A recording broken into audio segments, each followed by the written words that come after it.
Good morning. Welcome to another one of our weekly sessions. It's always amazing opportunity for us to get together Saturday mornings and discuss some very interesting spiritist topics. Today is no exception. Today we have Dr. Alexander Moreira-Almeida. He's going to be discussing a very interesting topic. Dr. Alexander, how are you? Welcome, sir. Hi. Thank you very much. Thanks for the opportunity for being here and having a talk with you. Excellent. So you're going to be talking about research on survival of consciousness. That's a very interesting topic, and I understand that you've been doing work on this particular field for 25 years. So for those who don't know you, Dr. Alexander, so let me just go over a few things. So basically, you're associate professor of psychiatry and director of research center in spirituality and health in the School of Medicine in the Federal University of Juiz de Fora, that's in Brazil.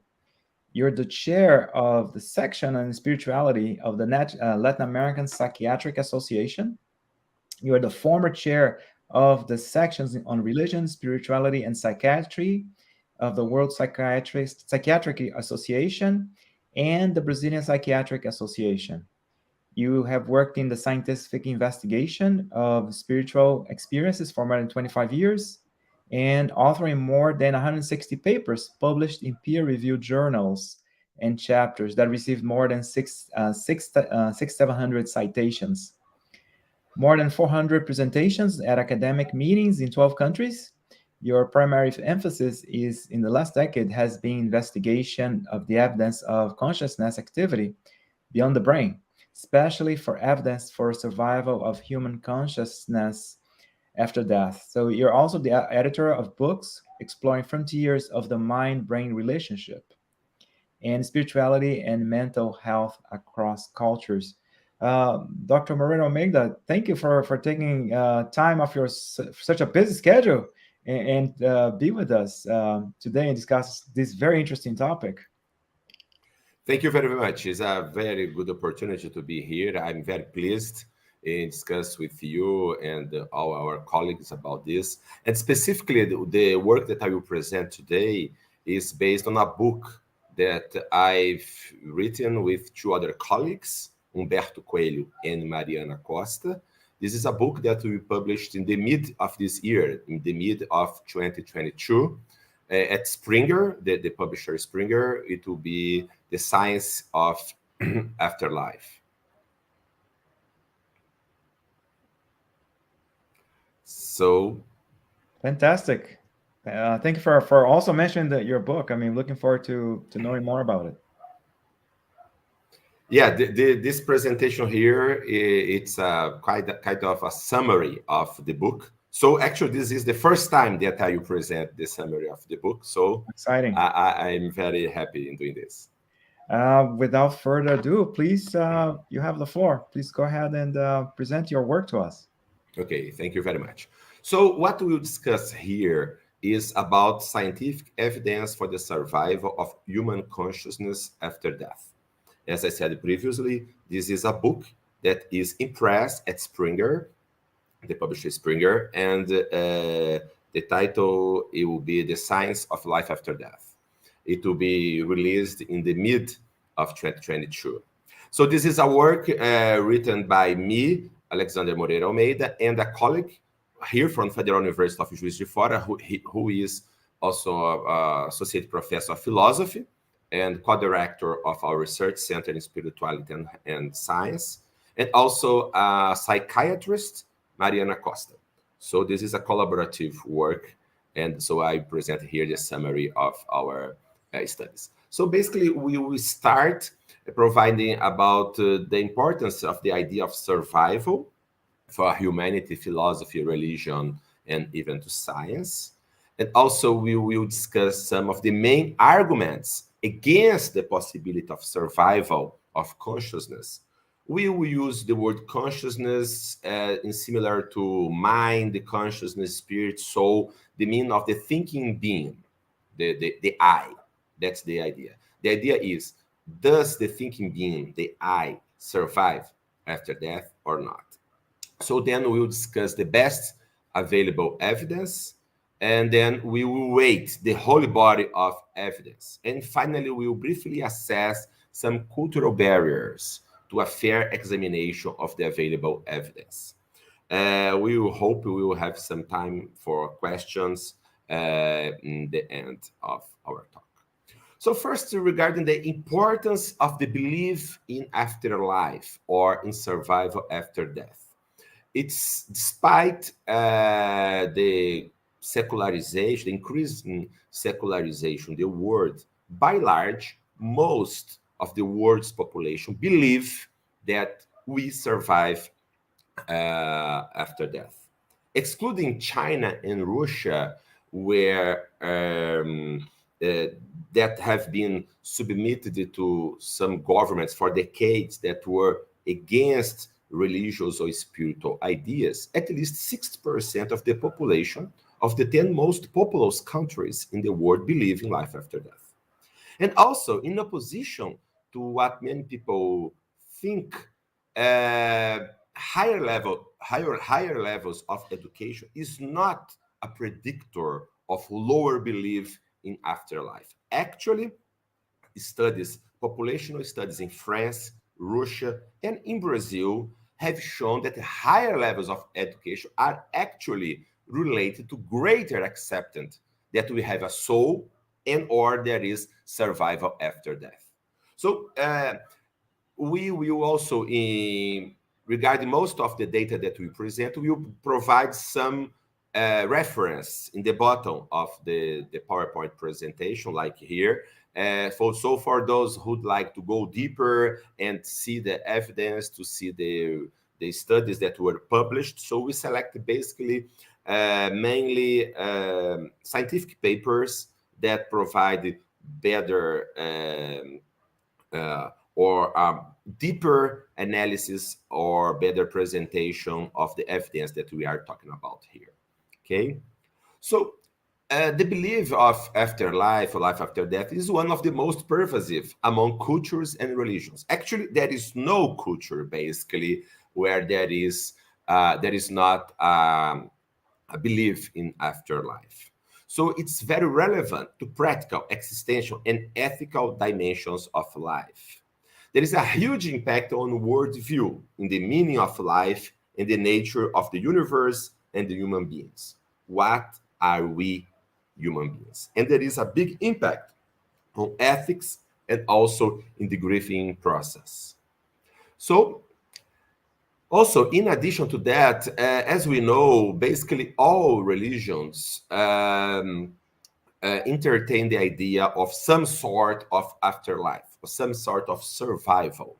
And as we know, most of the world's population, actually 84% of the world's population reports having a religious affiliation. Even in the 16% that does not have a religious affiliation, most of them have some sort of spiritual beliefs and practices, and many of them also hold the belief in afterlife. And there is also consistent, robust evidence about the impact of higher levels of religion and religiosity and spirituality on mental health. This is a book also that we just published at Oxford University Press, Spirituality and Mental Health Across Cultures, where we put together more than 30 authors, leading authors from 12 countries to discuss the implications, the clinical implications to mental health of religion and spirituality. And we have currently literally thousands of empirical scientific studies about the impact of religious or spiritual involvement on health and mental health.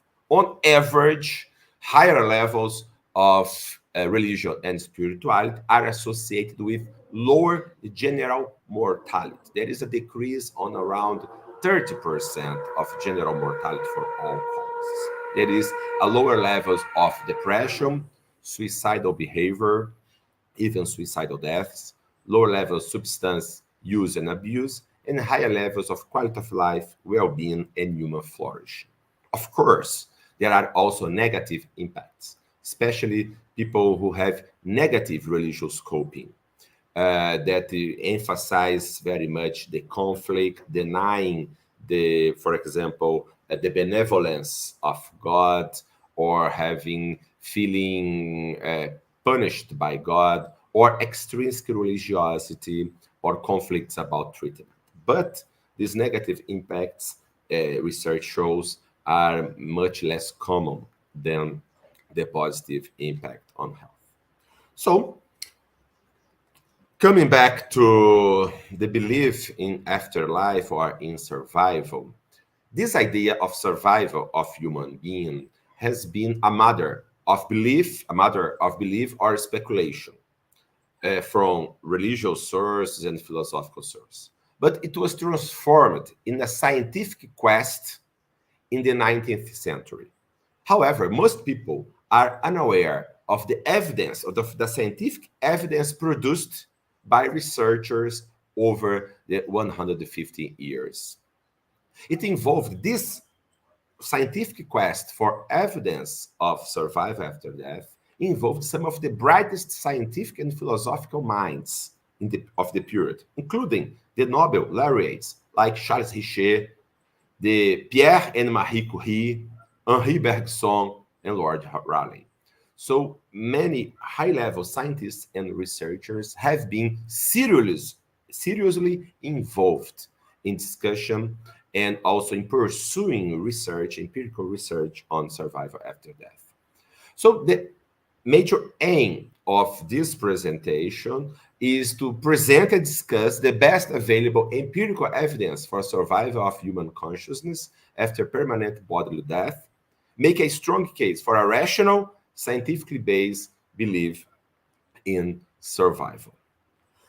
However, many misguided philosophical and ideological prejudices cloud a fair, rational analysis of the body of empirical evidence. As we will discuss briefly, there are many misconceptions that make people believe that it's impossible to have any sort of empirical or rigorous investigation of survival. And it makes people even deny the evidence. One related example, for example, is a professor of psychology at Lund University in Sweden, Etzel Cardenha. He is a world leader in research in psychology, in anomalistic psychology, and even in parapsychology.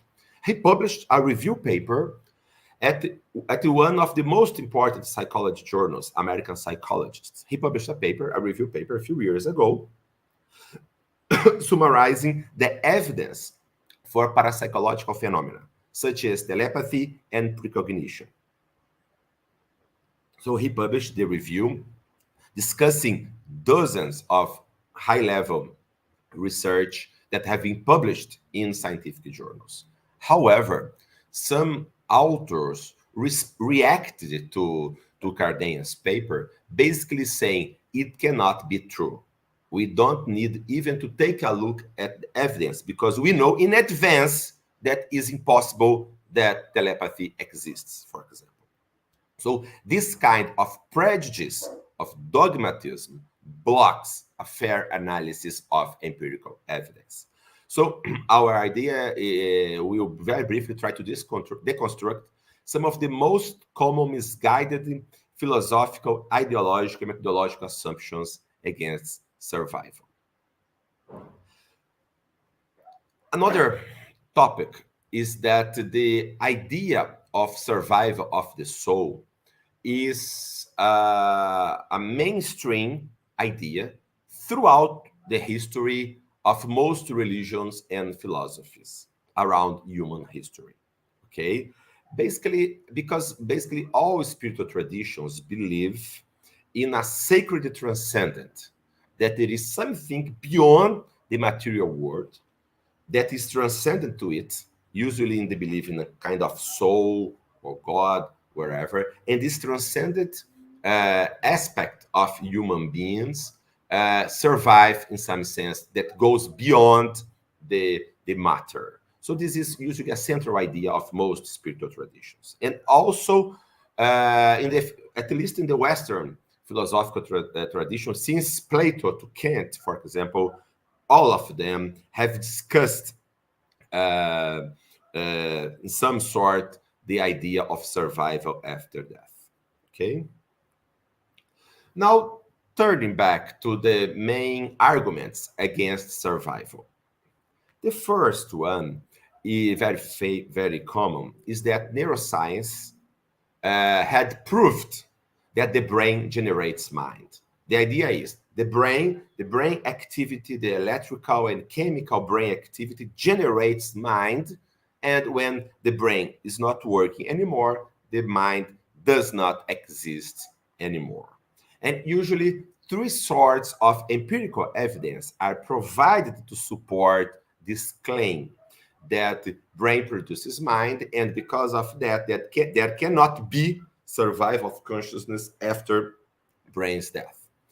The first evidence that's claimed to support that brain generates mind is that if we make brain stimulation, electrical brain stimulation, or chemical brain stimulation, we will have changes in mind. We know we give medications, for example, to patients, and patients can improve from depressive mood, for example.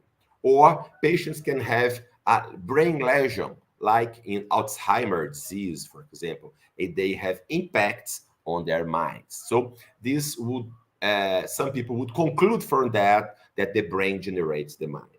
The second point, there is a correlation between brain and mind activity. We find functional MRI or SPECT studies, functional neuroimaging studies showing correlations between some sort of brain activation and some sort of mind functioning or emotions. Or, for example, when I see something, I activate my occipital lobe, for example. And finally, there is a parallel. There are parallels between the evolution or development of brain and mind throughout life, from baby to adults, and throughout the evolution of species. So this is usually considered as definitive proofs that brain generates mind. However, this sort of evidence, as we will show, does not imply that brain generates mind. Actually, it shows basically that the brain is relevant to mind manifestation in our daily world. That's the point. The point is, this evidence can be accommodated in the view that brain generates mind, but also can be accommodated in the view that the brain is an instrument, a tool for mind manifestation. For example, we have the musician, you have the instrument, a violin, for example. So if I damage the violin, I, the musician, will not be able to play properly the violin. But it does not show that the ultimate source of the music is the violin. It's, of course, the musician. So similar way is this idea. The mind could be an instrument, okay? There is also, for example, another example of correlation. For example, if the brain is like a TV set or a mobile phone or a computer where you are seeing me now. Of course, you know that I do not live inside your TV or inside your mobile phone. Although where I was a child, I believed that the characters of the movies, of the cartoons, they lived inside the TV. Later, I realized that actually the TV set is just a tool for me to be able to see the program, but the ultimate source of that program, of that movie, is not in the TV itself.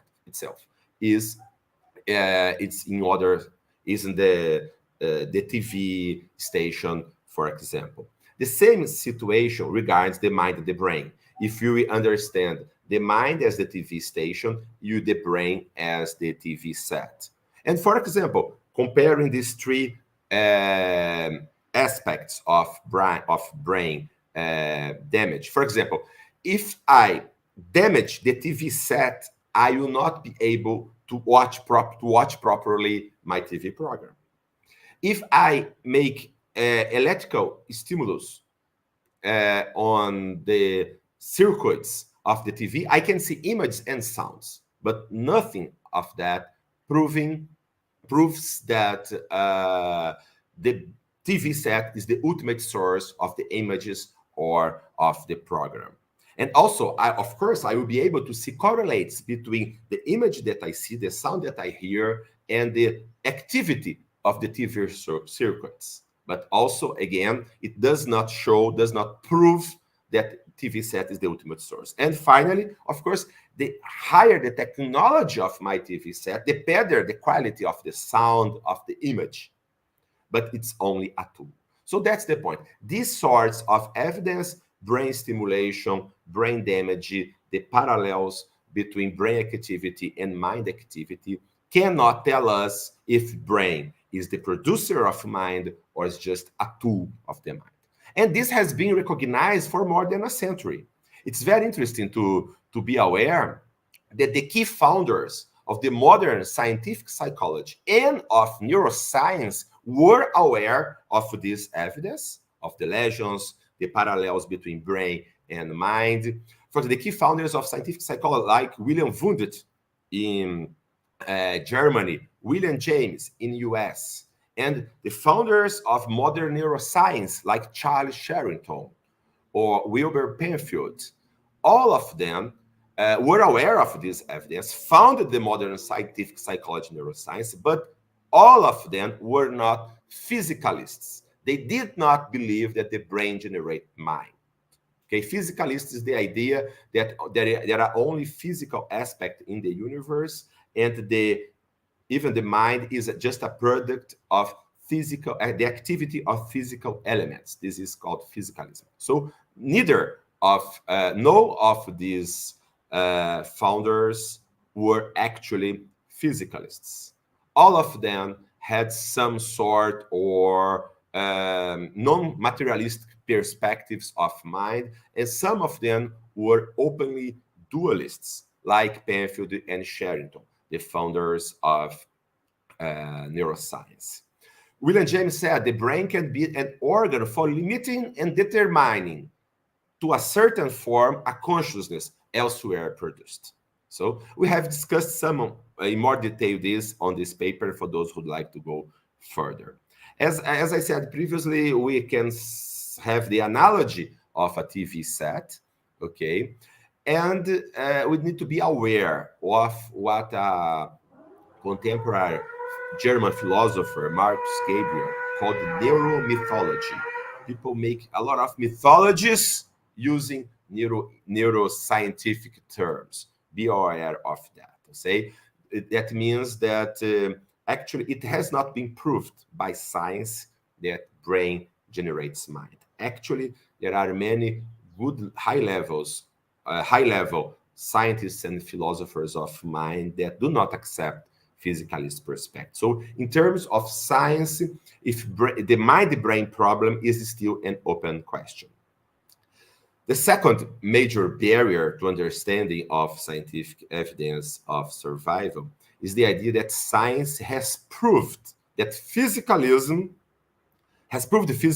That means that everything that exists are just physical forces and particles. There is not anything else in the universe. So there cannot be a consciousness beyond the brain. There cannot be God or things like that.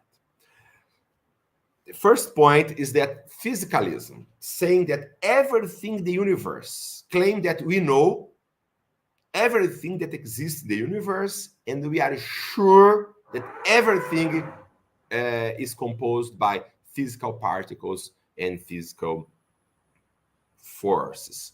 Of course, it's not a scientific statement. It's a metaphysical assumption that cannot be proved, that cannot be proved right or wrong. Okay, so because you cannot say anything about the whole universe, about everything that exists.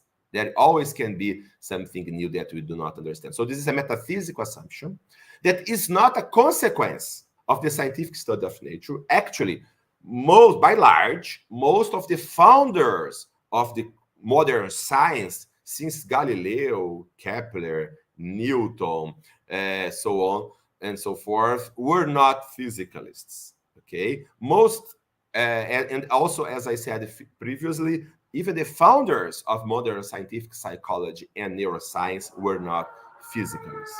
And there is also another important aspect. Some people claim that the idea of survival implies supernaturalism. However, this is not also true. Okay? The belief in survival of consciousness does not imply denying or neglecting all the scientific achievements. It does not deny the force of gravity, does not deny the importance of neurotransmitter, does not deny anything. It just adds a new perspective of human being. Okay, so it's not necessary to deny what we already know about. So we have several myths that we have that have blocked the a fair understanding or a fair analysis of the empirical of survival evidence. We have not time to go in deep to all these aspects, but just some examples. Okay, so let's move to a more practical aspect. What would constitute evidence for survival? Okay, I specific. So what would be evidence for survival? If I'm doing science, I need to find evidence for that would support or reject some claim, some scientific hypothesis. The point is, how can I recognize a specific personality? How I recognize my friend, my wife, my son? Of course, I recognize looking at him or at her. However, imagine if there is a terrible accident, a terrible fire, and my friend is completely disfigured. He survives, completely disfigured. I cannot recognize him anymore just by looking at him. And let's imagine that there is no DNA tests that would prove that this is my friend. How can I recognize my friend if I cannot use his body to recognize him? I will recognize my friend by a pattern, a continuity of character and memory. So this friend, despite I cannot recognize him by his body, he keeps the memories of the time that we live together. He keeps his skills. For example, he can speak in a different language. He has a specific knowledge of engineering or whatever. Or he has a skill of making poetry. And also he has a very good sense of humor. All of this. So this continuity of character and memory is what characterizes personality, an individual mind or a soul. This is exactly what we will need to look for when we will discuss about evidence for survival. So what would constitute evidence for survival? Continuity of memory, being able to recognize facts, accurate, that are expected to be known by such personality. Identifying people that the claimed deceased personality was acquainted with when alive. In addition to memory of people and facts, also skills of the alleged personality, speaking or writing in a foreign language, artistic skills like poetry, writing prose, painting, playing some musical instrument, and even the handwriting, the style of the handwriting. And in addition, of course, personality traits, temperament, character, personal style. All of us have our own personal style. So this is what we need to look for when we are investigating the evidence for survival after death. So the idea would be we need to look for the persistence of the character, the evidence that the I is still active. That's the major point. So let's discuss now the three main sorts of evidence, scientific evidence for survival. We discussed mediumship, we discussed near-death and out-of-body experience, and we'll discuss the reincarnation cases. Okay? Mediumship evidence.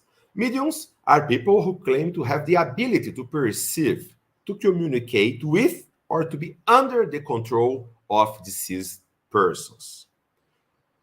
Claims of mediumship are very widespread throughout history, throughout cultures. Basically, there is no culture where we have no evidence of some sort of contact with some sort of spiritual entity, and also very common, also some sort of contact with some deceased person, old relatives, ancestors, and things like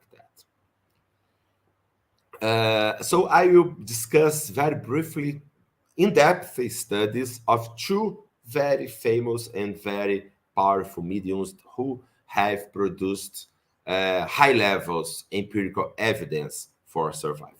One is the medium Leonora Piper. She lived in Boston, United States. William James, the founder of scientific psychology in the United States, who was a physician, psychologist, and philosopher at Harvard, he said that to disprove the idea that all crows are black, you just need to find one white crow. If you find one white crow, you would disprove that all crows are black. And he says that Leonora Piper was his white crow, showing that there is something beyond matter, showing that she proves that consciousness is not composed only by physical aspects. Okay. Leonora Piper was investigated throughout 25 years for many of the brightest minds. William James himself dedicated around 20 years to investigate Leonora Piper. Also, Sir Oliver Lodge, Hislop, Richard Hodgson, other very important researchers investigated her. They used several very rigorous controls. For example, people were introduced to Leonora Piper in trance, people that Leonora Piper did not know, people using fake names, okay?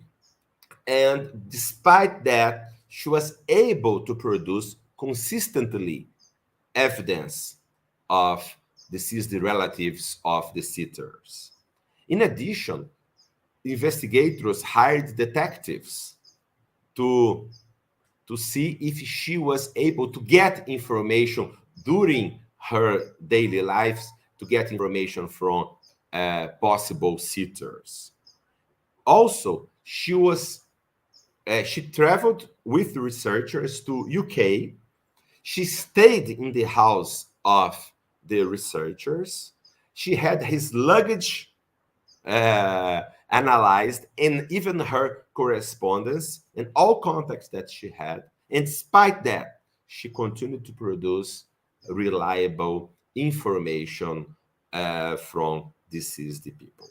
And she was never got, or there has never been any reasonable suspicion of fraud regarding her. Of course, she was not perfect.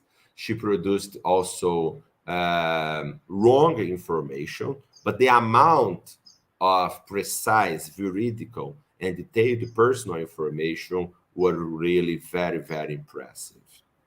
Specifically, one of the deceased who communicated through her, called GP, they brought 160 sitters to Leonora Piper in trance, allegedly under the control of GP. From these 120 sitters, 30 were acquaintances of GP while GP was alive. She, the medium, in trance, allegedly under the control of GP, was able to recognize 29 of the 30 individuals among these 100, and only these 29. There is no case where she claimed to have known someone among these 120 that GP had not known when alive. So, if you'd like to see more details, there is a very good book from Alan Gould, Mediumship and Survival. This is a very, very good regarding evidence on mediumship. It's quite old, but it's very good about the old research. There is also a specific good chapter on Leonora Piper for those who'd like to know more. Now, a more recent medium, Chico Xavier from Brazil. Chico Xavier had only elementary education, a modest financial resources, and also he worked throughout his life as a public servant. Despite that, he wrote, during mediumistic trance, 450 books that sold 60 million copies, translated into 16 languages. These books involved letters, poems, novels, and scientific texts. He also produced thousands of letters attributed to deceased people, usually directed to their parents who were left behind. Okay, this is a good biography of Chico Xavier in English, written by Guy Playfair. Regarding the evidence of Chico Xavier, unfortunately, he has not been submitted to a lot of research, but we have quite some good scientific studies published about Chico Xavier. The first studies were about the literature that he produced. Several deceased Brazilian Portuguese poets and writers allegedly communicated through Chico Xavier. And Alexandre Caroli Rocha published several studies comparing the poems, the style, the stylistic features, the formal features, the content of these dozens poets and writers. So it's quite impressive how the similarity of stylistic and formal features, and even the content, even the knowledge of each author was properly reproduced in each of these authors. Remembering that Chico Xavier had a lower level of education, and also most of his time he was working in his regular job. Okay, and also he lived in quite a small city in a period that there was no internet when he wrote these books, for example, in the 1940s, 1950s, around that period. The second study, very interesting, that was published a few years ago in a scientific journal on neuroendocrinology, is several Chico Xavier's books written in mediumistic trance talked about the pineal gland. At that time, pineal gland was believed to be just a vestigial gland, basically with no function. Even the hormone of pineal was isolated, the melatonin was isolated only in 1958. Despite that, in 1940s, these books talking about pineal gland talked about a lot of function, endocrinal functions, the impact on sexuality, the impact on mood, and several other aspects of life and mind that were not acknowledged at that time. But this information provided 1940s are in line what was discovered in the decades later and what we know nowadays. And finally, there are some studies we worked in this last study, investigate the letters attributed to deceased people that Chico Xavier wrote. This is one of the studies published recently in the Journal of Nervous and Mental Disease. That is the oldest active psychiatric journal that has still being published. In these letters, the memory, the literary style, the handwriting, even the features of personality, specific interests, and cultural background of these deceased people were reproduced. And some of the information that were in the letters were unknown even by the relatives who sought to contact Chico Xavier. Only later, after the letter, they try to verify and confirm the informations that are in the letters. And remember that Chico Xavier wrote thousands of these letters. Only a few of them, a dozen, some dozens, were properly scientific analyzed. But it's just an example about the diversity and the wealth of evidence that Chico Xavier provided. Because of the time, I will skip this case. This is also a very interesting case also about the evidence of an apparition that talked about a will that was unknown by anyone living. And later it was proved to be veridical. So the apparition provided information that no one alive would know. And this was verified even in court. So those who'd like to understand more could go in the reference. And finally, we present some specific qualitative in-depth analysis of mediumistic experience, but also there are more larger and quantitative controlled studies on mediumship. We call triple-blind protocols. In triple-blind protocols, the medium has no contact with the relatives of the deceased. The relatives of the deceased use a proxy sitter. So the proxy sitter, the person who contacts the medium, has no information about the deceased. Okay? So, and the medium receives basically no information about the deceased, or only, for example, the first name, very limited information. And then the medium produces a reading about the deceased to a proxy sitter who does not know anything about the deceased. So the proxy sitter cannot give any feedback for a cold reading, for example. And finally, the actual relatives, the sitters, the actual sitters, the relatives of the deceased, they need to rate the readings blindly. They will receive, for example, the reading that was intended to them, and also 4 other control readings paired by gender and age. So they don't know which of these 5 readings is intended to them. But despite that, they need to score each of these 5. And what studies have shown is that usually the sitters tend to score higher the target readings, more than the control readings, even readings that were produced, evidence that were produced in this such controlled circumstance.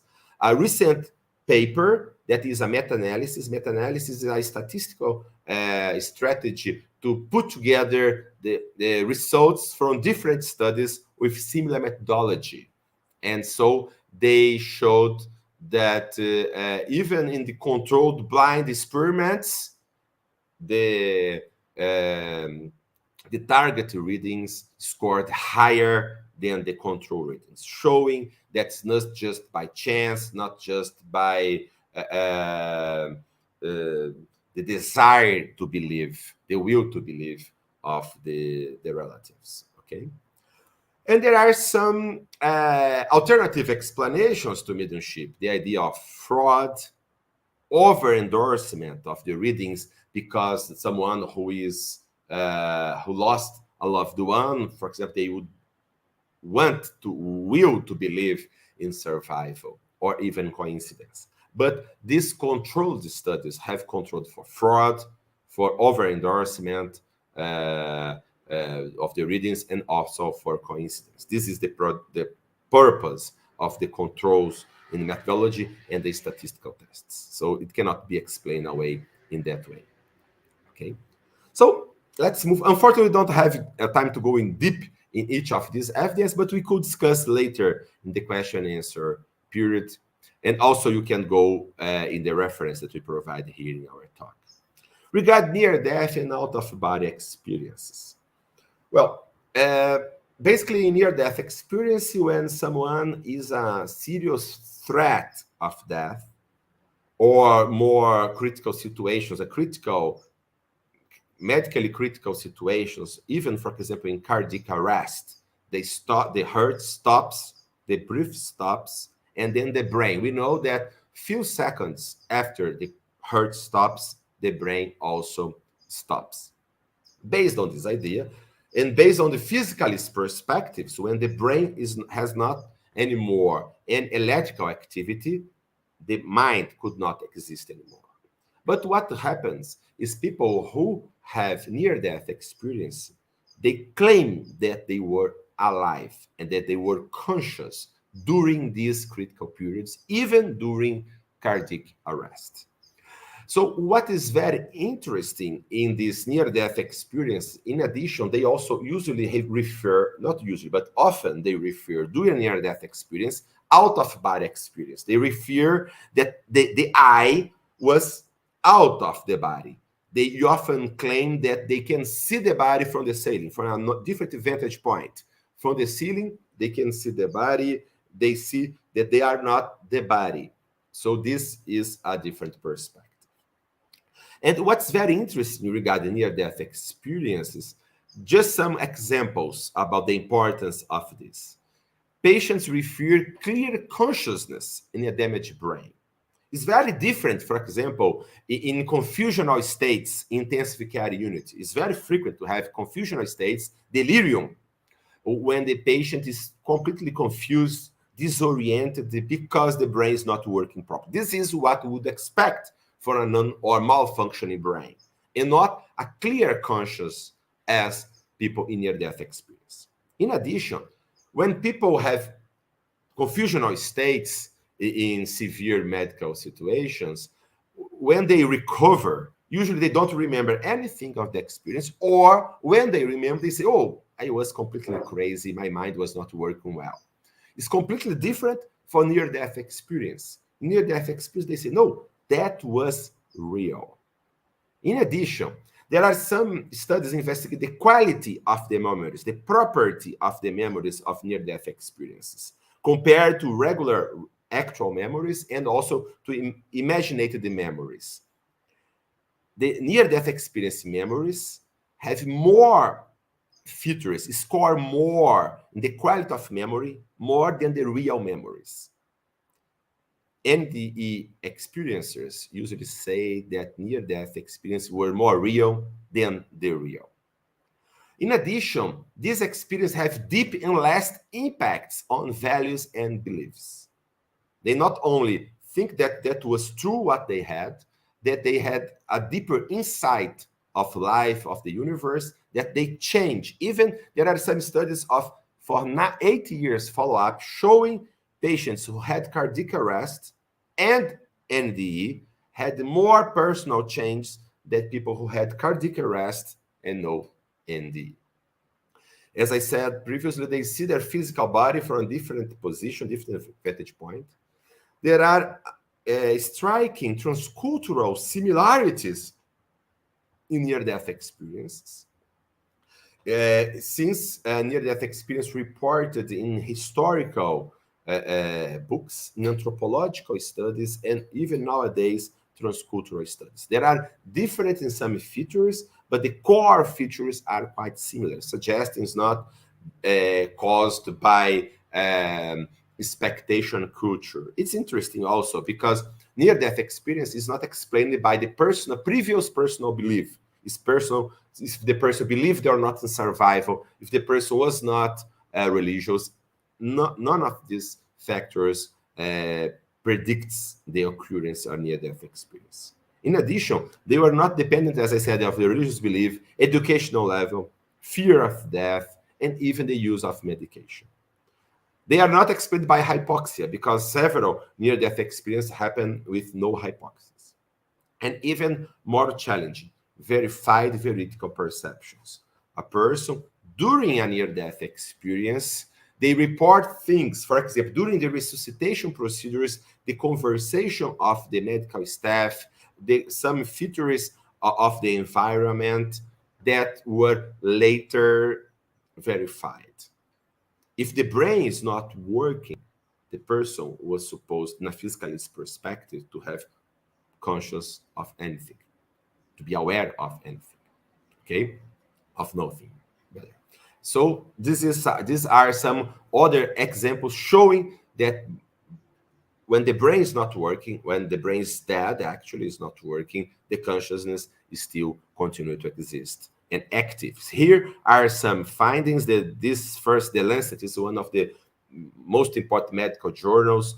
This is a large study in Netherlands on near-death experience for Pim van Lommel. And the last reference is a review that we performed of the published scientific studies, scientific articles on near-death experience. Now, moving to reincarnation studies.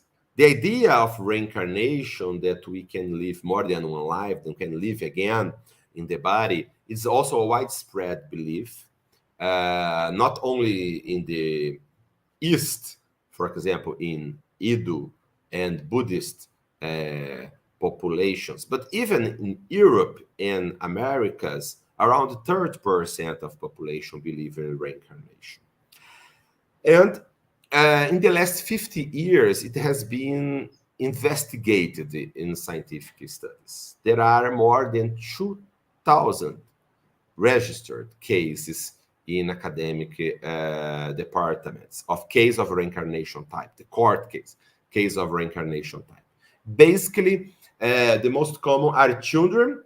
As soon as they start to speak around 2 years old, they start to claim that they had lived a previous life, that they have such and such names, that they had died often in a violent way. They can describe the mode of the death. And also they claim names of people, names of the region, the work that they used to do. And also they can also have even birthmarks and birth death defects, and claim these are, for example, the injuries that killed them. And these studies of this case of reincarnation type have found that in many cases, these memories are quite accurate. And in addition, what the children reported in several cases were registered before they try to verify. Because, of course, if you verify, you can adjust what the children had supposedly said and things like that. But there are many cases that it was registered what the children said before any tentative of any verification. And also the birthmarks and birth defects were often very consistent with the injuries of previous personality. They quite often they make a comparison between these birth defects with the death certificates, for example, the medical reports of the death. In addition, these children have emotional reactions and symptoms of post-traumatic stress disorders, despite never having been exposed to a traumatic experience in the current life. However, despite of that, they express phobias and symptoms of post-traumatic stress disorder that is consistent with the alleged mode of death in previous life. In addition, they can exhibit skills. For example, there is a case in Sri Lanka of Purnima in which the girl describes properly how to make an incense in a very specific way that it's not expected for her to know, because she claimed to be an incense maker in previous life. Okay? And in addition, these findings have been replicated by different researchers in different cultures. These findings, these studies have found more people usually in reincarnationist cultures, but dozens of cases have been reported in Brazil, United States, Canada, Europe, Africa, and also many in Asia. Okay, so we are presenting three different sorts of evidence: mediumship, near-death and out-of-body experience, and reincarnation cases. Now we need to take in consideration the whole body of evidence. First, we are taking a phenomenological approach to survival. The point in that we do not know what are the mechanisms of this survival, the mechanism of mediumistic communication, the mechanism of reincarnation. We are just seeing if it happens or not. It happens in science a lot. We can detect that something exists, but we do not know how it exists. For example, when Isaac Newton described the gravity force, he was not able to explain what caused the gravity force. Actually, until now, we don't understand well why gravity works. The same sense when Darwin or Mendel, when Mendel described the genes, he did not know the DNA or things like that.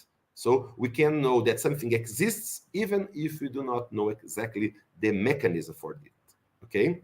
So the idea is that this evidence taken in as a whole are very suggestive of some sort of survival of consciousness, especially because the alternative hypotheses have several limitations.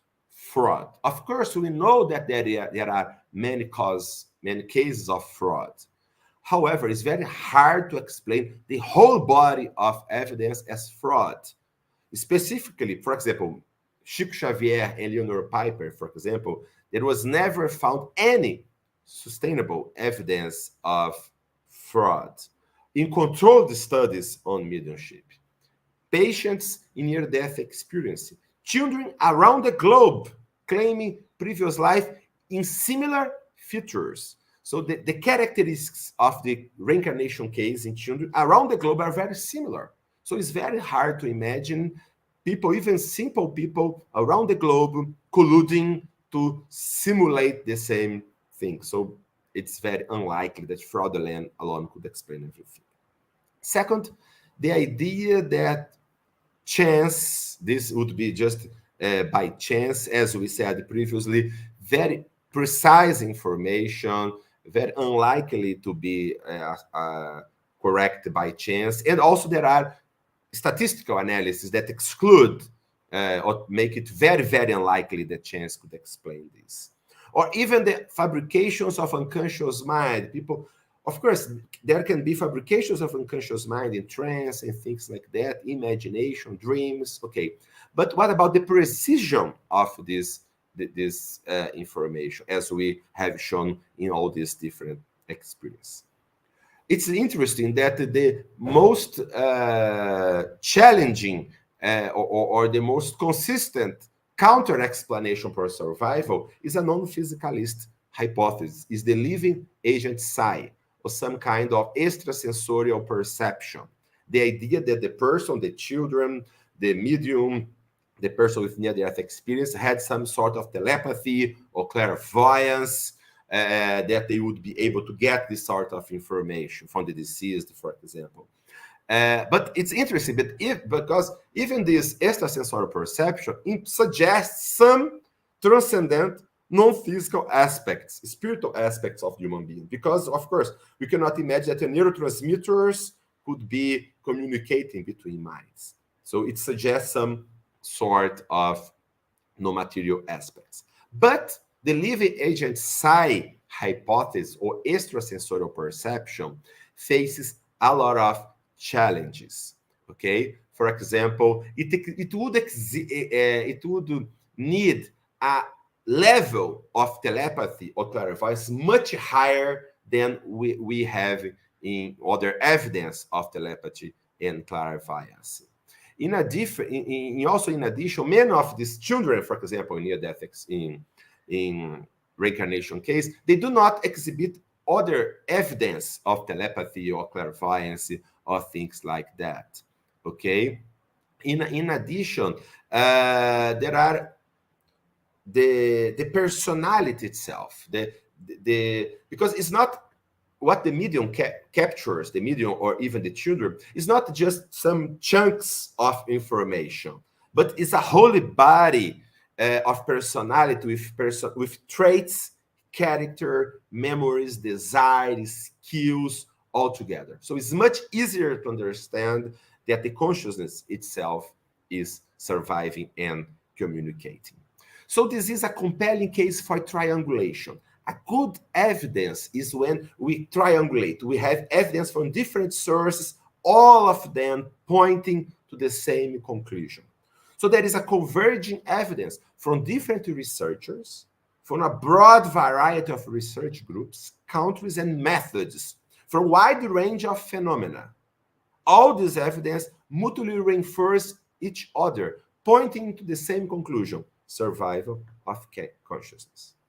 From each piece of evidence independently, we could have some unlikely explanation for undetected fraud, chance, or extrasensorial perception.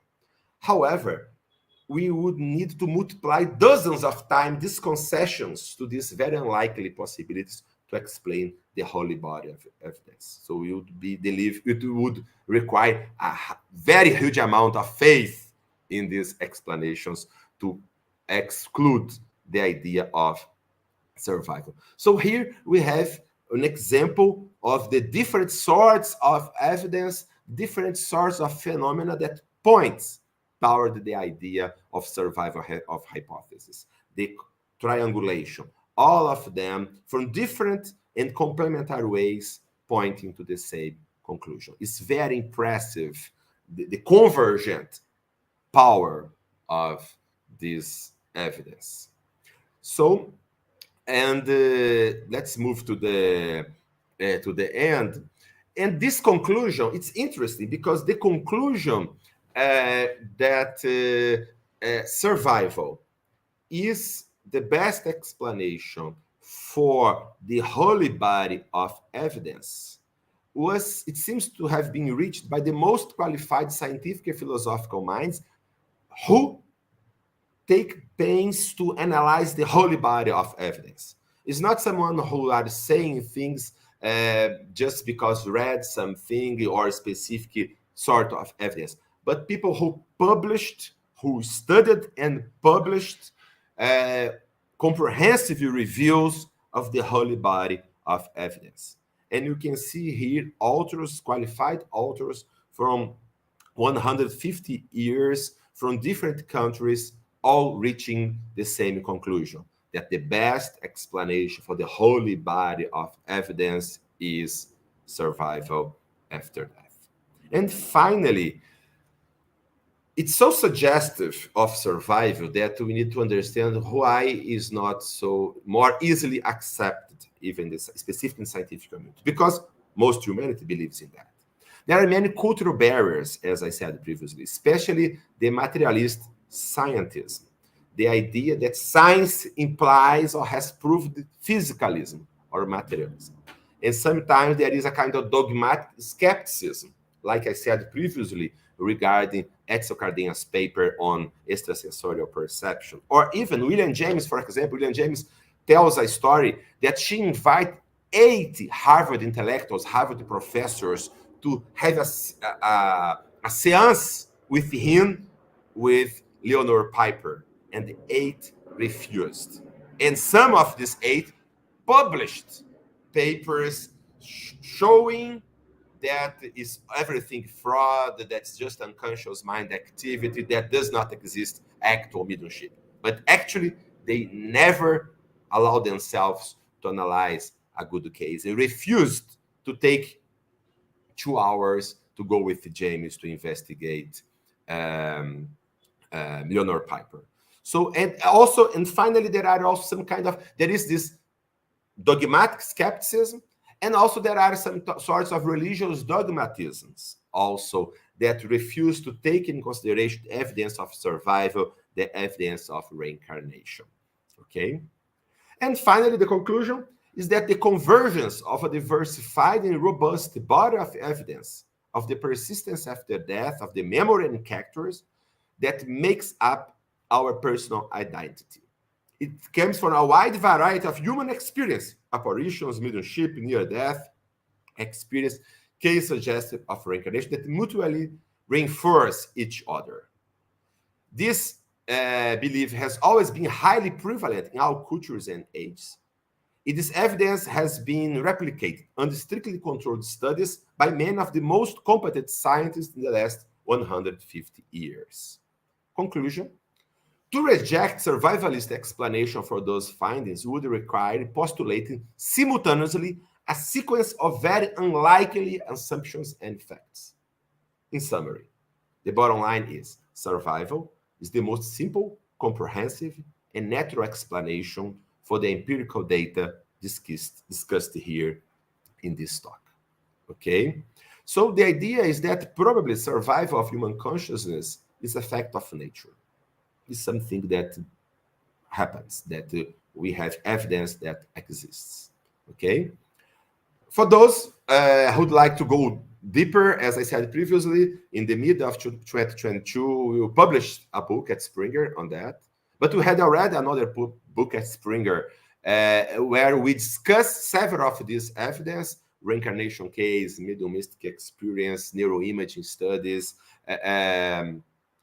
So for those who would like to see, there is already this book. And also there is a YouTube channel, a bilingual Portuguese and English YouTube channel from our research group, the Research Center Spirituality and Health, NUPES. So here you can see the address. You can see hundreds of videos of some of the key authors in science and philosophy in terms of science and spirituality, okay? And finally, here are my contacts, my email, and my social media. Thank you very much. Great pleasure being here. Dr. Almeida, that was a very interesting lecture. I mean, I was just absorbing the content. There are two things that I really like that you mentioned. The first of all was that the idea of the survivability of the soul and reincarnation is not just a spiritist idea. It is spread all over the world. It comes from different times.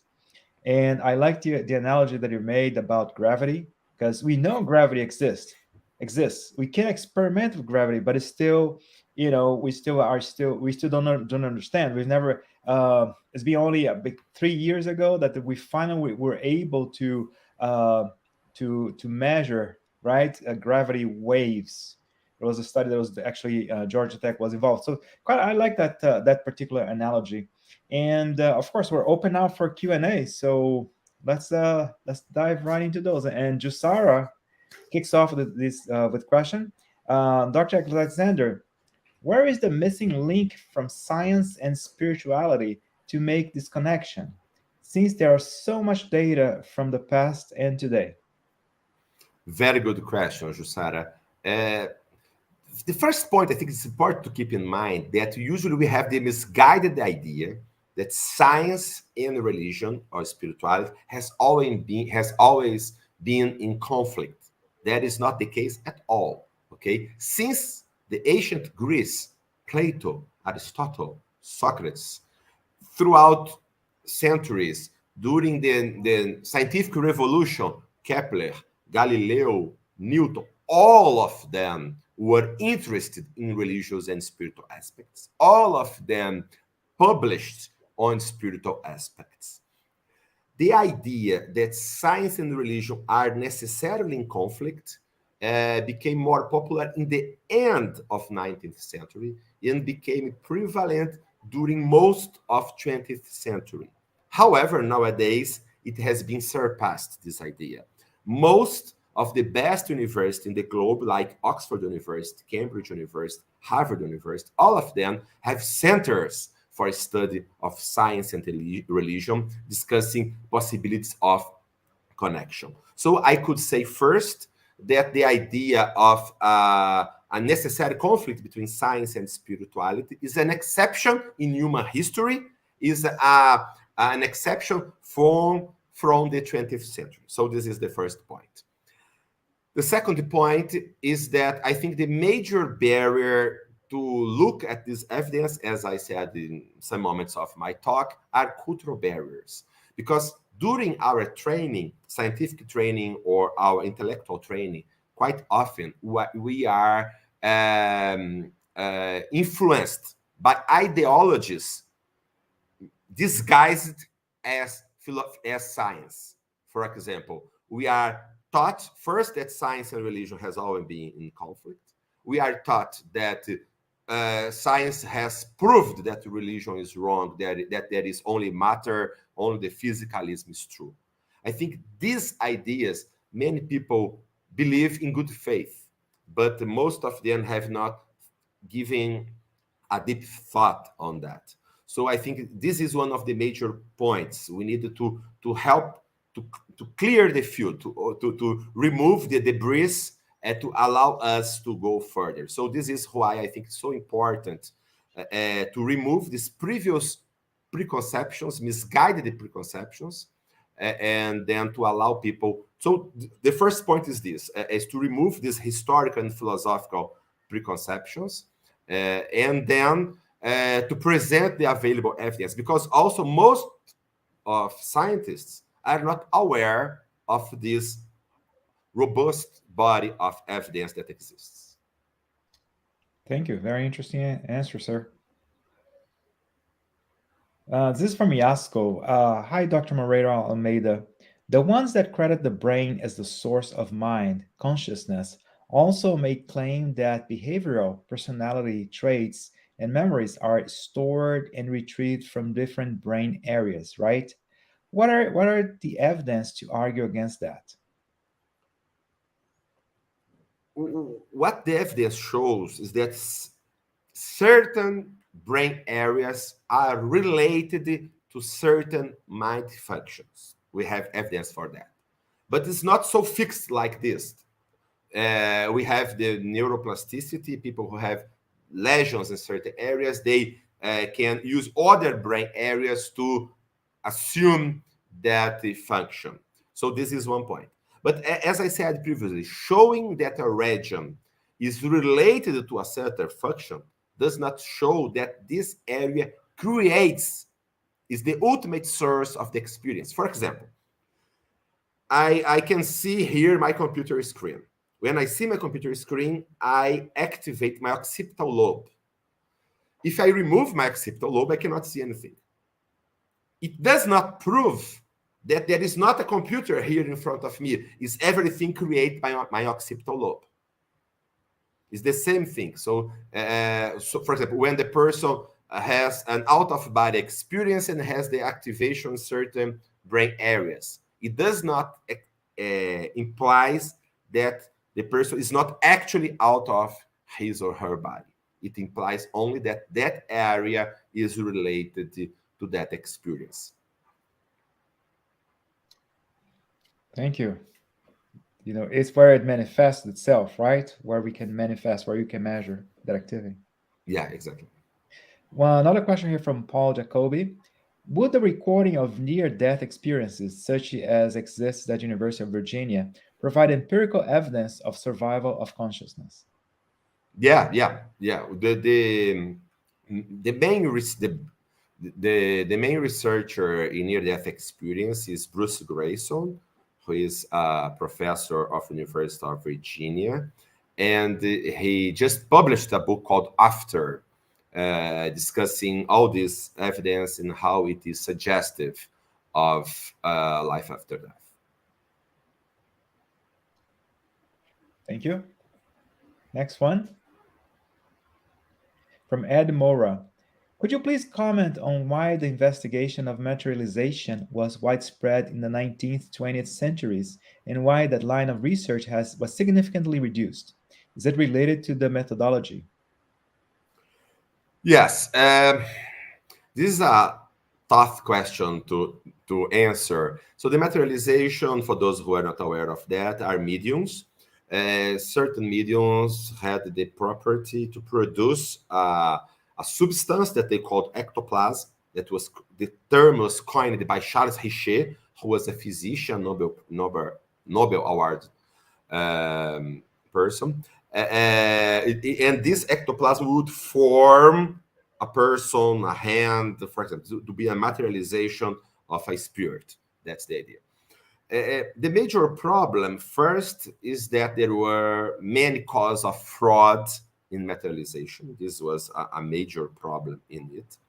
However, many good researchers investigate in depth materialization, especially in the early 20th century, like, for example, Charles Richer himself was César de Lombroso, Charles Richer, many other, William Crookes investigated materializations, and they became quite convinced of the reality of this experience.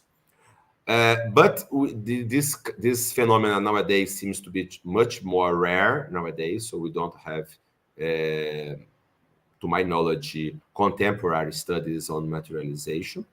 And also, according to what I had presented previously in my talk, the major evidence for survival is not a physical form, it's the continuity of memory and character.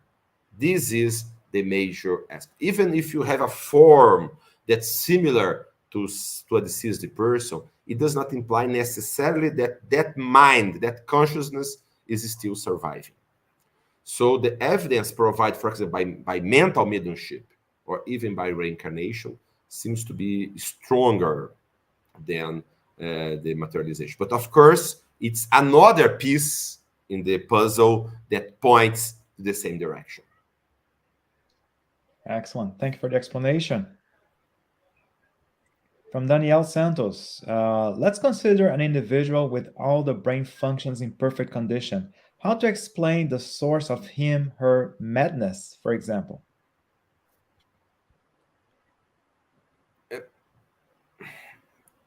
I'm psychiatrist. It's very hard actually to detect consistent brain changes in most mental disorders. Of course, we have mental disorder caused by severe brain damage, but most of mental disorders, anxiety disorders, depressive disorders, or even some psychotic disorders, we do not find very consistent changes on this. So it is not clear yet the brain nature of this experience. Of course, we have brain changes in mental disorders, but that's the point. It suggests also that the mind itself can be sick, the mind itself can be disturbed in this cause. So actually, I propose with many other authors biopsychosocial spiritual approach to mental disorders and mental health. All mental disorders have biological, sociological, psychological, and spiritual aspects that needs to be taken in consideration. We don't need to choose between one or the other aspect. We as human beings, we are the whole. Thank you. That was a very interesting explanation. You know, there is not just something wrong with the brain, right? There's some other aspects and that need to be treated. Yeah, exactly. So from Kirsten Santos, what are your recommendations for spiritists who are healthcare professionals in order to be of optimal help to society? So, by the way, Kirsten is a nurse, so she's a registered nurse. So that that question makes sense. Yeah, we have worked for many years in how to integrate spirituality in clinical practice. That book that we presented at the beginning of my talk, the Spirituality, Mental Health Across Cultures, that we just published by Oxford University Press, the whole book is exactly and how to integrate spirituality in an ethical and evidence-based way. That's the point. To integrate spirituality in clinical care is not to deny science, it's the opposite. The evidence of the importance and impact of spirituality on mental health is so strong that not including spirituality is denying science. So I think that's the point. And some ways to integrate this first is to take a spiritual history. We can ask patients about their own spirituality, about their religiosity, their beliefs, their practices. And then, for example, we can help them to use the positive spiritual resource that they can have. And also we can, for example, address the spiritual struggles that they have. In addition, we can stimulate them to seek support for their religious communities. For example, even spiritual treatments that can be complementary to the treatments that we provide in regular healthcare. Thank you. We have more questions. So, from the US Spiritist Federation, a common theme in sci-fi movies, books and movies over the past decades have been the possibility of downloading someone's brain into machines to create a virtual person. Would that be possible one day? How close would this emulated individual be to a consciousness? I personally, I think it's not possible, because the idea would be in some way you would be able to. It's this idea parts from a physicalist perspective. Some sort of information is stored in the brain that is our own personality, and this information could be downloaded to a program, because it's just this. It's a kind of computational view of mind.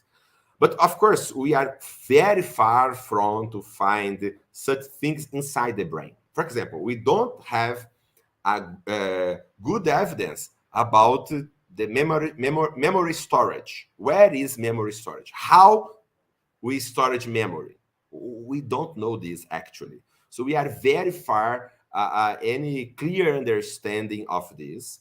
And specifically from a non-materialist perspective, that the ultimate core, the ultimate I, the soul, the consciousness may not be in the brain, but something beyond the brain that uses the brain to communicate.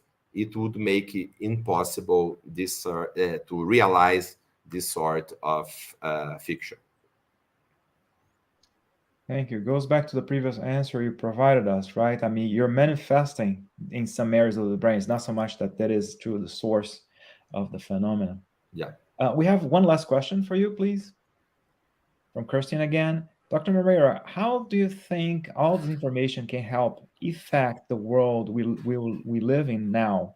For instance, war in Russia and Ukraine, civil unrest amongst Afro-descendants, LGBT, etc. It's a very, very good question. There has been a lot of discussions about the foundation of ethics. Why should I be kind to other people? Why should I not only try to grasp everything that I can for the nature from other human beings and things like that? And in the bottom line, what is the meaning of being here? What's the meaning of life? Is there any purpose in life? Usually, materialistic, physicalist perspective are very nihilistic. The idea that everything is caused by chance, there is no reason for us to be here. We are just an accident that will disappear in a few years. This very nihilistic perspective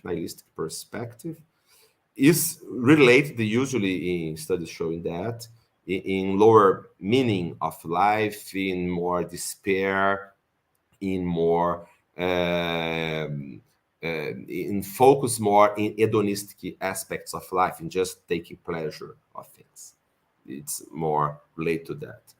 On the other side, if you think you have a different cosmo view, a cosmo vision, if you understand that there is something beyond everything that we are here, that perhaps there is a purpose in life, there is a continuity in life, that and even that ethics is not just something that we create by cultures, but that could be something embedded in the universe, that there are universal moral laws, like all spiritual traditions, and many philosophers have claimed about that. And it's important to say, for example, that the current idea that we have of universal human rights are strongly based on religious perspectives. The idea of universal human rights, that all humans are endowed of inalienable rights. Even the Declaration of Independence, the United States states exactly about that. Because we are children of God, we are the image of God. Because of that, we are endowed of inalienable rights. So this idea that we are, in some sense, the images of God, children of God, that that gives us some rights or some dignity that cannot be refused. Even, for example, the anti-slavery movement started in the US with the Quakers, based on spiritual beliefs exactly about the brotherhood of all humanity. So it can change a lot. So I think the idea that we have a core that's shared, a spiritual core. All human beings have the same spiritual core that goes beyond the differences in bodies, in races, in gender, sex, whatever. It can help us to build a real universal fraternity. Thank you so much. Thank you for your time this morning. I would like to also thank all of those who were with us and learning from this very interesting lecture. Thank you so very much. So we're about to say the final prayer. I'll be saying the final prayer. So a few reminders. First of all, we have our ongoing course, Initiation into Spiritism. Always good to, in lectures like the one that Dr. Almeida provided to us, it's important for us to always have a strong foundation in Spiritism so we can understand the survivability of the soul. So tomorrow we're going to have our seventh lecture. Is going to be released tomorrow. Next week, continue in our series of talks. We're going to have Flavio Zanetti. He's going to be talking about Spiritism and its message of liberation. So another very interesting topic. So be with us. By the way, we have something like 100 recorded lectures already in this series. So feel free to look them up either on YouTube, on the U.S. Spiritist Federation YouTube channel, or on Facebook. It's a lot of knowledge. Thank you for watching, being with us, and let's get ready for our final prayer. Thank you, Lord, for the opportunity for us to absorb knowledge. Thank you for the constant reminder that us, the independent of beliefs, this reminder that we survive, that we are not just what we present or represent physically, that we are so much more. We are immortal souls destined to become perfect. May at least we try to apply the knowledge that Spiritism provides to us in our daily lives, in our daily decisions. We might not be perfect, not yet, but at least with the basis of what we know, and that we can understand that we are so much better than this very vulgar and very mundane trials, expiations, and experiences that we go through on this tiny little pebble in the universe, which is called Earth. We're so much more than that. May your peace be with us during the rest of this weekend, and might we have a blessed week, and might we continue our journey, um, trying to learn more and become better spirits. So be it.